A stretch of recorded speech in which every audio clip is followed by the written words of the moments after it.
Welcome to Humble Nation with Nick Carter. Thank you for having me. Dude, it's awesome, man. Nick, you've become a friend, so this is an easy conversation for us. Yeah. Although it's super surreal to be, I was riding over in the Uber, and I was reading your Wikipedia page, and it's like a mile long, dude. You have a rich tapestry of a background that you've had in this life of yours. Yeah, I mean, listen, some people might know and some people might not. I've been in this business for almost 30 years with the Backstreet Boys. I met the guys when we started the group when I was 12 years old. Yeah. So I basically grew up with them, done a lot of touring, a lot of albums. It's been my whole life, the music industry. And, had the ups and the downs, and we're kind of on the climb again. Right now, we were just on tour recently. It was called the DNA Tour, and obviously with everything that had just gone on, we had to postpone it. But it should be kicking off again next year. I mean, we were right in the middle. We had just released an album, the DNA album.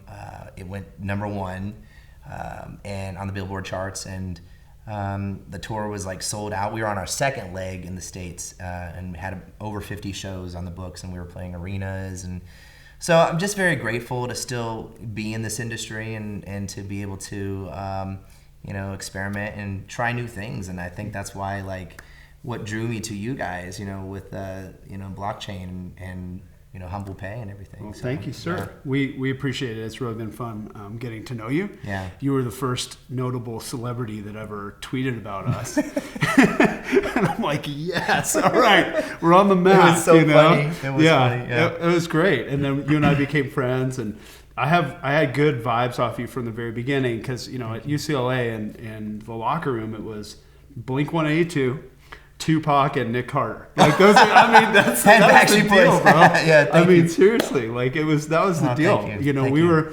very much a Backstreet side of the house back then when you guys had your little rivalry going. Yeah, it was Backstreet not in sync. Oh, right? absolutely. No, just playing no, I'm telling you, our team, we were like, okay, no, we're firmly Backstreet. So, so that was pretty cool. So it was fun to make friends with you.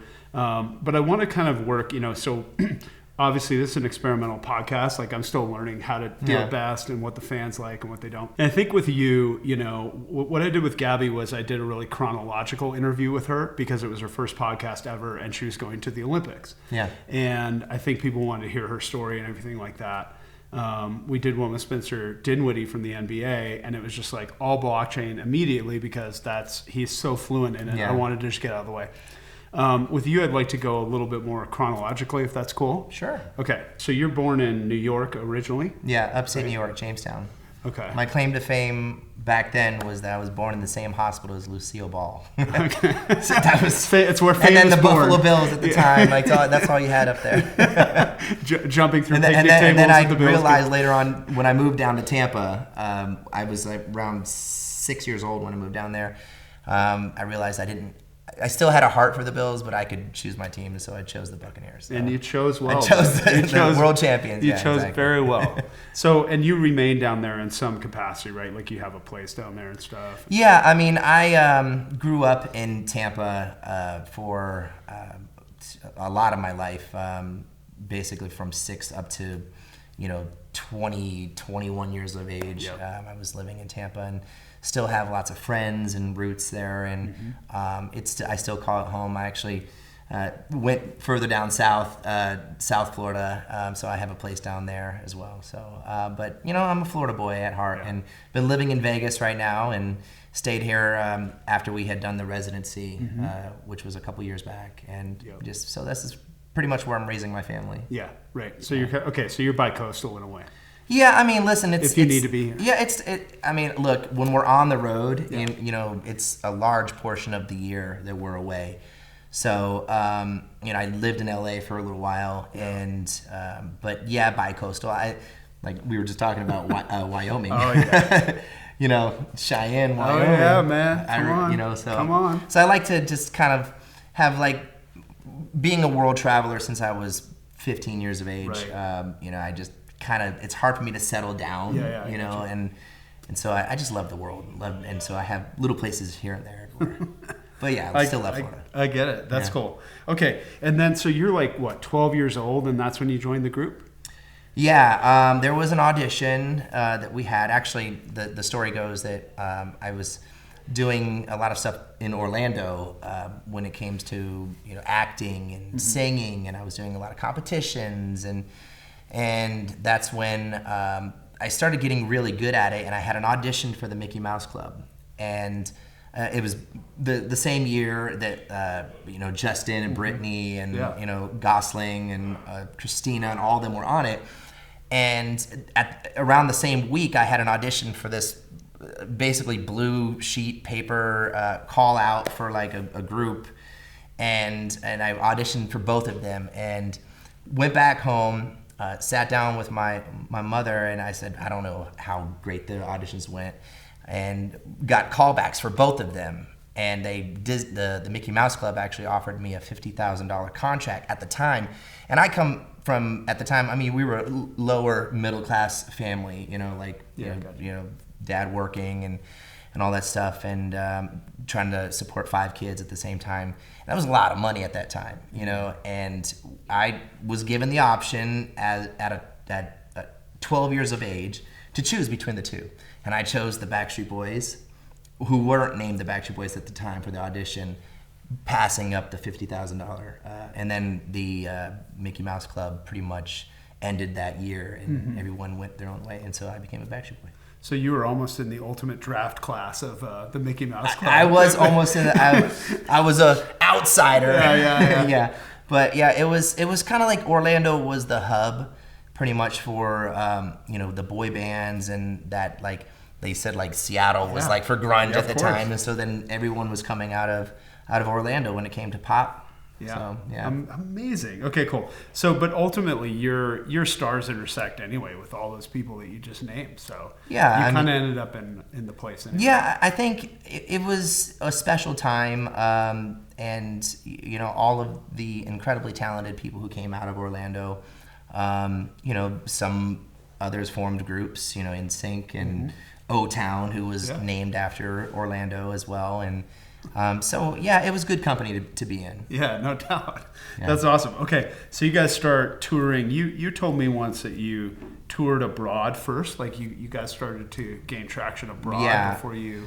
Basically, as things kind of started heating up and we got a record deal, we had a song that had come out that we released, which is called "We've Got It Going On." It had almost like a little New Jack swing to it, feel. But at the time, when we released it to radio, it only peaked at 69, I think it was, and Nirvana was huge on the radio at the time, and so was Snoop, and so there was all this gangster rap, and then there was all this like grunge alternative. And so America was like, we don't want any of those guys here. So we packed up, hopped on a plane, and went over to Europe. We kind of started to get our grassroots approach and to really learn who we were as performers, as entertainers. We were able to release music, kind of just try things out and really figure out what our sound was. And so then we came back around, I think, a couple years later after we kind of started getting our mojo. And we had this song called "Quit Playing Games with My Heart," and we released that to radio. Actually, I think it was like in Canada, in Montreal, and it started heating up, crossed over the border on the radios, upstate New York, Buffalo area, started playing Backstreet Boys, and it was us and Spice Girls. Oh, yeah. They had "Wannabe." And Hanson actually came out with MMMBop at the same time, so it was like this whole invasion of just happy pop music that pretty much just took over at that time. So, but it didn't really happen until like 96, 97. Yeah, 96, 97. Yeah, I was kind of in junior, senior year of high school at that time. So you're 41 now, right? Yep. So you're probably what? You're in 8th grade at that time or something? Or yeah. And I actually wasn't. I had to be plucked out of school. Yeah. So I had a tutor on the road, and we were traveling, and so I'm trying to learn on the road at the same time. So whenever I would come back home and hang out with my friends and stuff like that, I would kind of be a little bit of an outsider. And I try to go to the court, play basketball. But then when our when our music started crossing over, I was played on the radio. I couldn't go to the malls anymore without being recognized and made fun of at the time. You know, like there was a lot of people who were just like, oh, like to be saying, quit playing games or Backstreet's back, all right, and all that stuff happening. I'm like, I'm just trying to play basketball and like go to the mall with my girlfriend, But yeah, that's pretty much like what my life was when it came to trying to be this Backstreet Boy pop star at the same time as just coming home and just being a normal kid. Yeah, it was tough for me. Did you ever go to high school? I did not. Yeah. No. The last grade that I actually attended school was junior high school. Okay. Yeah, and that was in Tampa, a place called Orange Grove, and that was the last time I was in school. And then, yeah, so I was really young, but I'd like to say I got a world lesson, a lesson. I mean, when you travel, to other countries and you kind of learn other languages and you see the different cultures and you see just, you take it all in and your mind opens up and you learn a lot. So I'd like to say that helped me out. I would agree. I think travel is the best education you can get. Yeah. That's really cool. Okay, so you're kind of getting tutored then essentially on the road and they get you your GED or? Yeah, exactly. Yeah, so got the GED on the road and pretty much just, general education. I don't know what it stands for. Right. Well, that's very common now, right? Yeah. Because kids are so specialized now that they just put them into sport or whatever, so you were kind of a trendsetter in that respect. Yeah, I mean, I obviously, I have children now. I have, 3 kids. I have a 5-year-old boy who I literally drive to school every single day, make their breakfast, really involved in their lives. And, hindsight 2020 says, I'm happy and proud of where I am right now. Obviously, I wish that I would have stayed in school a little bit longer, had those experiences, but now I can kind of give that to my kids. I have 2 daughters as well. So. Well, but you're also getting a more curated experience when you don't have that, right? Because there's all this other level of dimension that kids go through in school and everything, and you're out there selling 130 million records, so you kind of need to skip school to do that. I worked really hard at a young age to provide for the family that I have now. Yeah. And that's important to me. Having a great education is so key. It wasn't necessarily a focus, from my family, my mother and father at the time. Mm-hmm. But, you look back and that's your life and, you embrace it but for me now that I have children, I know, what's important and, I want them to be the best that they can be. Yeah. I want them to be better than me. Yeah, I think anybody would want that and that's really cool. And I see that in you. Like, I love how you're a family focused person. But what I also note is, you're a lifelong learner. Like, I love talking to you about fintech, blockchain, etc. And then B, I think what's really cool too about you is that you seem to want to create new sort of dimension for yourself and your craft and everything that you're working on. So absolutely. Tell us about the state that you're in right now in terms of your work product. Well, I mean, I'm still in the Backstreet Boys, and we're full steam ahead. Next year we got a busy year ahead of us, and there's the kind of I take the good from the situations that in the past couple of years, with the pandemic and everything. Got a chance to hang out with my children and see literally 2 of my kids be born, and but it gives you an opportunity to kind of do some stuff. Like, each one of us have done solo records or individual endeavors that we basically bring back, to the group, makes us stronger as individuals, makes us, stronger as a group as well.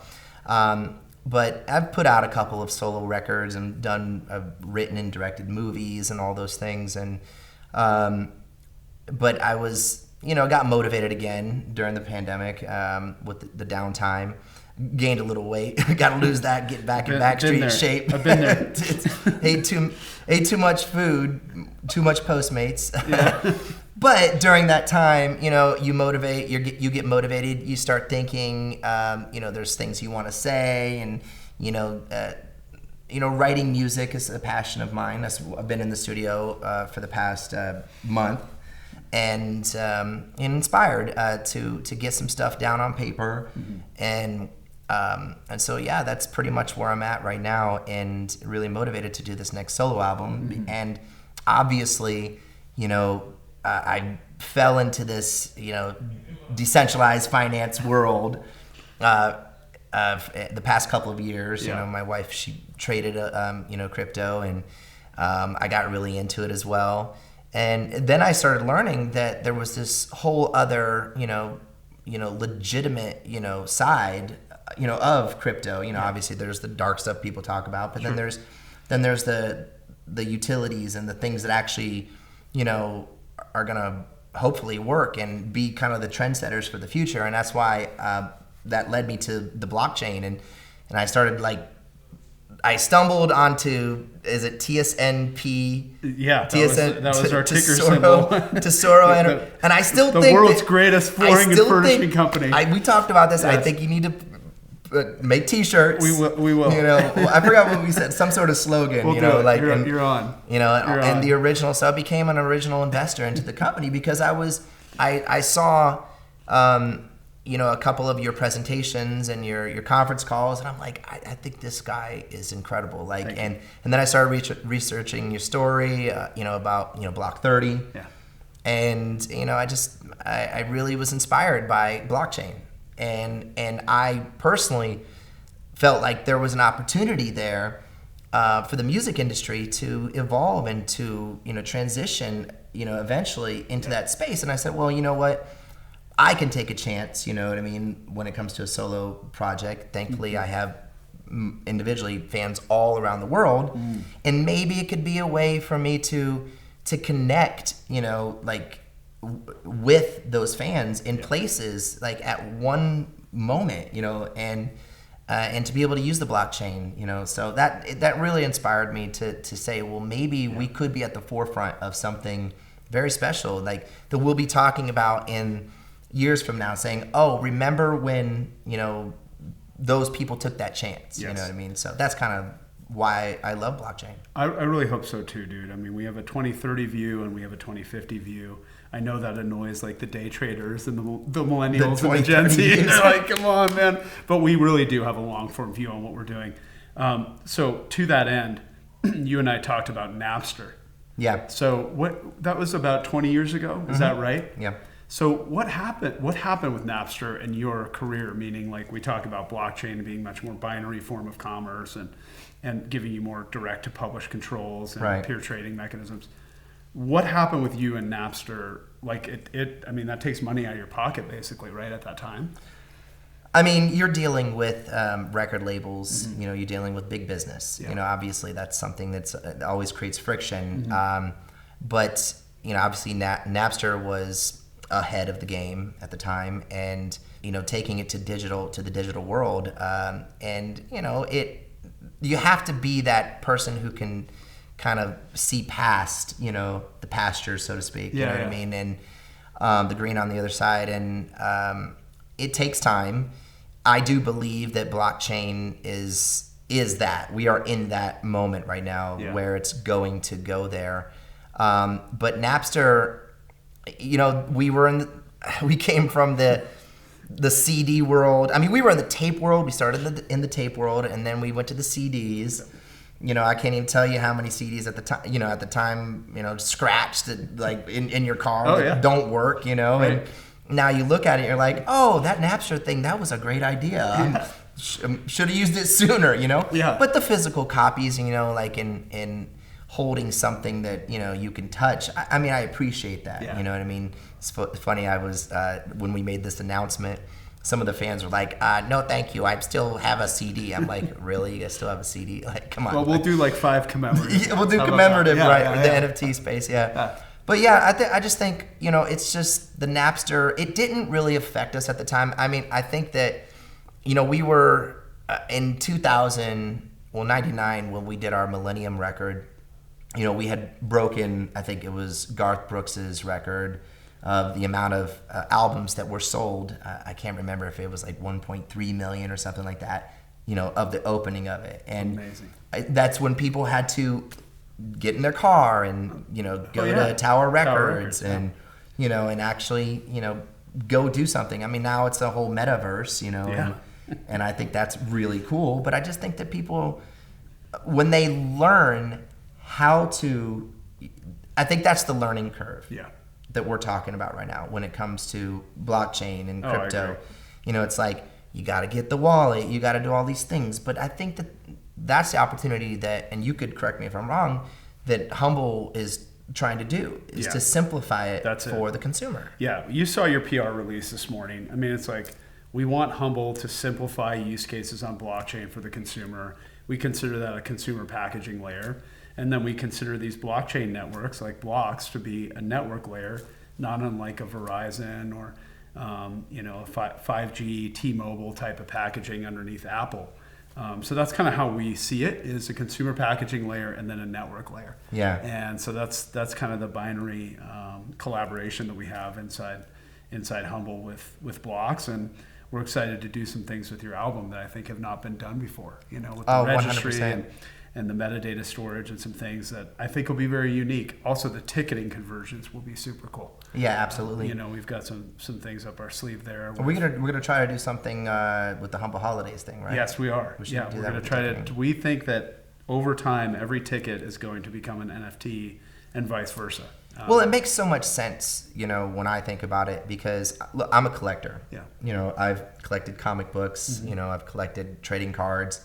I understand that world, and then just transferring it over to the digital world, having a one of one or, all these things, that's exciting from a collecting standpoint, Yeah. And then when it comes to the ticketing, I mean, that's my world. Like, that's what we've been doing forever, and, you would get these, physical tickets that you would have. Well, that seems complicated, Put it in your wallet, your digital wallet, have it look really cool, you know what I mean? And it does something, and then you can look back on it, in your wallet and be like, oh, this was this experience that I actually had. I went to a Backstreet Boys show, I went to a Nick Carter show or whatever, you know what I mean?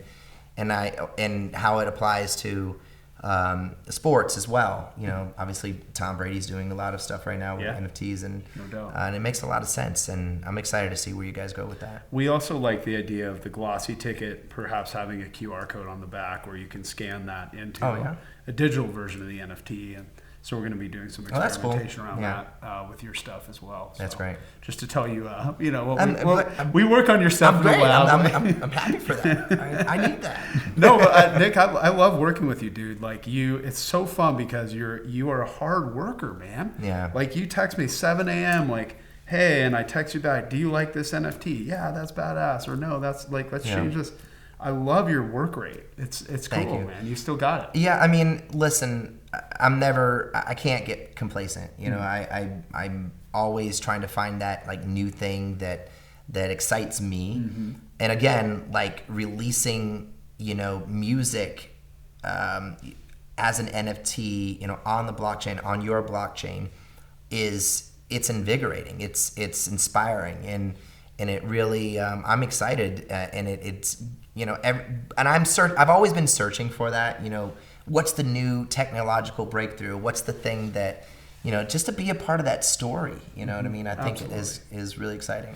Because you're kind of swept up in it in the first couple waves of your career, meaning you're at 12, you're already on the road. You can't even go play basketball by 8th grade, right? I mean, seriously, you're the teen sexiest man alive in 2002. Right, then you're on some reality show in the mid 2000s. Like you've had this, like you haven't even had a chance to get in front of it yet. And so with this one, you can kind of, Yeah, I mean, there's a lot. I mean, we've had over 10 albums. I've had over 3 solo records, and it's hard for me to look back, and sit there and be like, oh, I did all these things and whatever, because I'm like, well, what's the next thing? Mm-hmm. You and I you and I have used a lot of sports stars as references, and I'm sorry, Super Bowl champions, Tom Brady. I'm always looking at Tom Brady, a 45-year-old football player who still can throw it 50 yards down the field. Absolutely. I look at the Backstreet Boys and hopefully myself as being kind of that version, of in the music industry. That's awesome. Just just keep challenging yourself, keep trying something new, and so I'm excited, for sure, about what's coming. You have 58 tour dates next year, right? Is that right? Yes, we do. How'd you know about the 8 one, the new 8? I don't know. Am I allowed to say? No, you're not. No, it's so funny. No, we actually had this. We had this conversation, with our team, and they were like, we were surprised because we had 50 shows, already up, and they were like, well, they might want 8 more shows because people are that inspired to get back to a live show and to watch, concerts, and we were like, well, really? And like a lot of people held their tickets, and they're ready to just be entertained, and that's what, honestly, that's what I love the most about what I do. It's not about me. Mm-hmm. It's about that person sitting in the audience who might be having, a rough day or whatever, and then they come and they can just disconnect for like 2 hours at a show. And if I can bring one person happiness with a performance, then that's all that matters. That's so cool, man. And I think there's something about the way your music is done that it's easy to understand in that way. Like, meaning your work has depth to it, but it's just like you said, like you can sing along to it. You can put it on in the car. You can go to a concert and feel like you're in the groove with it. So I think you guys, just kind of becoming friends with you has given me pause to work back into some music catalogs of the past that I really enjoyed. And what do you like? Like, what's your favorite? I just think that some of your, your classic stuff is just like... so funny because I put this up actually on my Instagram, on the stories, and there was this person just rocking out in their car by themselves to like Everybody Backstreet's Back, and they were just going hard at it. And I'm like, first of all, I've been doing this for 30 years. Like it's been, transcending and moving, and I'm grateful for that, for sure. Yeah. It still fires you up. Like, is there a monotony to going out there and you're like, dude, I have to perform this song again? No, actually, well, some of the guys might feel that way. Well, first of all, we've been off for 2 years, so I'm ready to perform anything. It doesn't matter what it is. But no, every single time I'm on stage and I get an opportunity to perform, it's a blessing. It's something that I'm just grateful for because I'm still doing this after so many years. And, singing that song, we recorded those songs, 20 years ago. Mm-hmm. And, getting up there, we get to relive those recordings and those songs and those melodies and, in real time on, in a performance on stage. And so, no, I don't really necessarily get tired of it because... especially at the level that we have been at recently. 18 to 20,000 people a night, that's, it's incredible. And you get that energy from the crowd and you feel, it's exhilarating. I was just about to say, the crowd alone would do it for you, right? And you watch your shows, and when you step out in the front during these moments, like, everybody goes nuts, right? They cheer for everybody in the thing and whatever. But there's like these little Nick moments where everybody in the crowd is like they're clearly there, because they have a real excitement around you and everything and the rest of the guys. But there are definitely a couple of Nick moments in the show. Thankfully, there's some Nick fans out there. And that's the thing about our relationship with our fans, and that's what also made me gravitate towards HUMBL and the blockchain was we have a really special connection with our fans.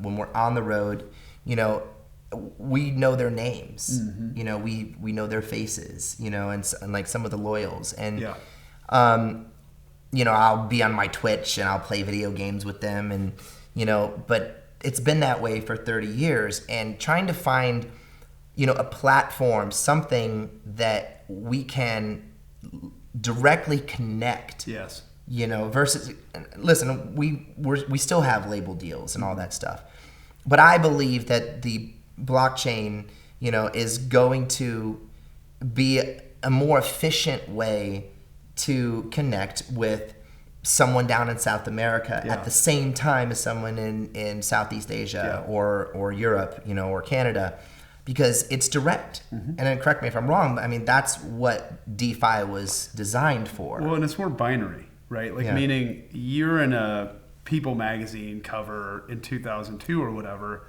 That's printed, it's published, it's distributed, and the fan picks it up and you have no idea. It's not a binary relationship. Right. It's just push marketing or push consumption. Yeah.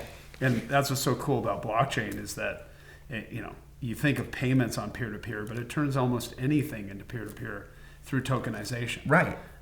So it has implications for IP and metadata and media production. And so when I think about the convergence between consumer media, NFTs, ticketing, and then the binary relationship between you and the fans, it just gets so exciting. It's so cool. So, and we'll have to crawl, walk, run, like I always love to say. It's not all going to come out overnight. We're not going to solve everything overnight, but we're going to really, and this is what I love about working with you, is we're going to experiment on stuff and see what works, see what sticks, see what doesn't, and keep moving. So. I think that's what's the beauty of it, is that it doesn't have to be perfect in the beginning, but for me, what has to be perfect is what I'm doing in there. Yeah, no doubt. Because, anything that I'm going to release, is a reflection of, my brand with the Backstreet Boys and everything. So I want it to be great when it comes to the music, when it comes to the pictures, when it comes to the ticketing, when it comes to all the things that are, associated. The tech obviously is, like I said this before, I know that we're at the forefront of something special. And how we make it work and what comes from it, really is up to you guys, and up to the people out there who are going to have to learn, get over that learning curve. And I believe that I might have a little bit of knowledge. You definitely do, dude. In the I've seen your phone, in man, the crypto world. When I was literally just buying a token right now. I know. We can't talk. I was literally buying a token of my own. That's on my own stuff. NFA, not financial advice. No financial advice. It's good. I love it though. I mean, it's so cool too. Yeah, and I note that there's a lot of mega stars in music and sport that love blockchain because it's impacting their their industries and all that. So I love it, and it's provided me with some relationships with people like you that I just never saw myself in, even a year or two ago before we went public. And so I'm just kind of I feel very comfortable with you and everything, and I just didn't see that for myself a year and a half ago, and we go public, it's boom, and then all of a sudden you're in this. It was so funny because we were having this conversation. Well, because I went down to San Diego. And we hung out at the horse races. And we were talking, just that you want a little bit of advice of when you do those TV shows and when you're being interviewed. And I can only imagine how tough that is to be on those finance, shows. And I'm and I watched you too, and you asked me some advice. I said, listen, it's not gonna be perfect. I still get nervous. I still get nervous. I'm nervous right now doing this, But I think that we like to say, if you don't still have those nerves, then you don't have a heart. You don't have a soul. You don't you're not feeling something. Now you could take that energy and you can use it, for something positive. And I think that's what you're doing with HUMBL. Thank you, sir. Yeah, and I mean, I think for me too, what was unnerving is that you have this sort of score that's assigned to you as a human once you have a public stock. Right, and we're a startup. We're early. We're trying to get things going, and so that's the only part that's been gnarly for me is you can do an interview and you want to perform because of your work product, your craftsmanship, and your fans. for me, it's a little gnarly because I'm like, I also have this score that's this stock, and it's like, it's a very arbitrary thing that I don't have any control of, other than to try to run a really good business and lay down really good product and gain market share. And so, so that's been pretty wild for me as an adjustment. So I really appreciated your advice on that, where you're like, like, so you come over, like you were on Entertainment Weekly 10 feet away, and you come over in LA to me, and you're like, dude, listen, I'm gonna give you some advice because you're like, I was much less nervous on Fox than I was on CNBC just because I had reps in the pocket. But you come over and you're like, I was just on Entertainment Weekly 10 feet away, which I didn't know, but I saw the spotlights, but I didn't really care. And you're like, I was just over there, and by the way, like, I was nervous when I was on it. Like, there's big bright cameras in my face and all that. So it was very good advice for me, because it's just like, just take a breath, be yourself, do your thing. And I think that's also too, from my perspective of like a CEO, and watching. There are CEOs out there who have character and who are energizing to their investors, and I believe you are one of those. Thank absolutely. You. I appreciate And you're entertaining, and after a while you'll probably learn all the ins and outs of how you handle the investors and all those things. But when it comes to just the interviews and everything, like what you're doing right now with this podcast, it's the perfect way to kind of like just dive in, head first and learn. You got to learn on the job, and it's, even though I started when I was 12 years old, that's the same thing. I literally had to learn how to handle that pressure, and it's just, it takes time. Yeah, well, and also like I have to put the image together too, because it's like, I've been in a cave for the last 10 days working on these blockchain things that we've got coming out. I haven't shaved. I'm texting Glenn. I'm like, oh, they won't let me in my hotel room. I have to borrow a comb from the front desk because I just don't. I'm in such a primal mode right now about building our business and with the blockchain network and everything. And so it's just been a very primal time for me. So I'll have to also learn how to do the shave in the shower thing. I don't know. I think that's your thing, dude. I really do. I'm like, sometimes I see him with his hat on and he's got it like down here and it's like, like kind of right here. And I'm like, I'm not going to tell him to lift the hat up a little bit. I think that's your style. Yeah. Dude. Like, you rock the cowboy boots right now. Yeah. I mean, like, well, people don't know where you're coming from either. Like, I'll tell you, I did that one interview where I had my hat all low and stuff. That's because I was in a lobby with someone who was from, very understated guy from the NBA, where we were just having a quiet meeting in Hollywood off to the side. And then you go and do a thing where you're supposed to be in a blazer or whatever. Yeah. You just don't have time. You're like, whatever. No, but see, that's what's great about it. That's not, you're focusing on making a great business. And, I can only imagine the pressure. I'd rather be a recording artist. I don't want your job. We'll go get the cool hoodies some other time or something. So, well, we're being told by the camera guys that we're on time for half an hour, because I do think we want to publish this on YouTube this week. Obviously, on audio, we could go forever, and we'll do a version 2 on audio just to keep going. But thanks to everybody for tuning in, and to Nick Carter, the man. Thank you. Thank you, dude. We really appreciate you, man. Thanks a lot. Love you guys.